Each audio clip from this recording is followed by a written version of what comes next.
नमस्कार दोस्तों, आप सभी का स्वागत है हमारे RG support boy YouTube channel में। फ्रेंड्स, आज के इस वीडियो में आप लोगों को बताने वाला हूं कि अगर आपके नंबर पर कोई कॉल कर रहा है लेकिन आपके फ़ोन में जो रिंग नहीं बज रहा है तो आप अपने इस प्रॉब्लम को कैसे सॉल्व कर सकते हो, वो आज के इस वीडियो में बताने वाला हूं। तो चलिए फ्रेंड्स, वीडियो स्टार्ट करते हैं और ले चलता हूं अपने फ़ोन के स्क्रीन पर, वहां पर आप लोगों को अच्छी तरीके से समझा देता हूँ। इसके लिए आपको सबसे पहले अपने फ़ोन की सेटिंग में आना है और यहाँ पर आने के बाद साउंड एंड वाइब्रेशन के अंदर आना है।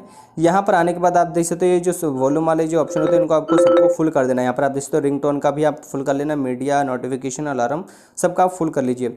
उसके बाद अब आपको क्या करना है वो समझा देता हूँ। आपने इतना कर लिया, उसके बाद आपको कॉल करना है। उसके बाद आपका जो कि रिंगटोन बजना चाहिए 50%, इससे जो कि प्रॉब्लम सॉल्व हो जाएगी। 50 या 70% तक लोगों की प्रॉब्लम इससे सॉल्व हो जाएगी। अगर फिर भी नहीं होती है तो यहाँ पर आपको इनकमिंग कॉल, जैसे आपका सिम 1 पे आप जैसे कॉल करो अपने दूसरे नंबर से, दूसरे सिम से आप जब कॉल कर रहे हो अपने फ़ोन पे, तो आप किस नंबर पर कॉल कर रहे हो, जैसे सिम 1 में पड़ा वो सिम या फिर सिम 2 में पड़ा है, तो सिम 1 में अगर पड़ा है तो आपको सिंपली उसके ऊपर क्लिक करना है और यहाँ पर आपको अपना जो रिंगटोन कोई चेंज करके देख लेना। ठीक है, यहाँ पर जैसे मेरा ये वाला भी रिंगटोन है तो यहाँ पर मैं इसको इस तरीके से करूँगा।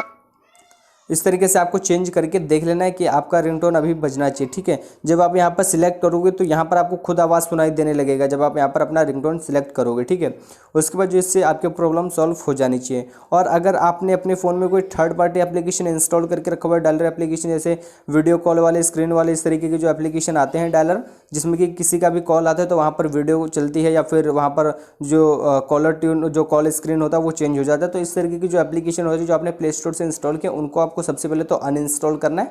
आपको अपने फ़ोन में सिर्फ आपके फ़ोन का जो डायलर दिया गया सिर्फ इसी को यूज़ करना है बस। फ्रेंड्स, आज के इस वीडियो में इतना ही। आई होप आपको ये वीडियो अच्छा लगा होगा। आपको वीडियो कैसा लगा प्लीज़ कमेंट करके ज़रूर बताना।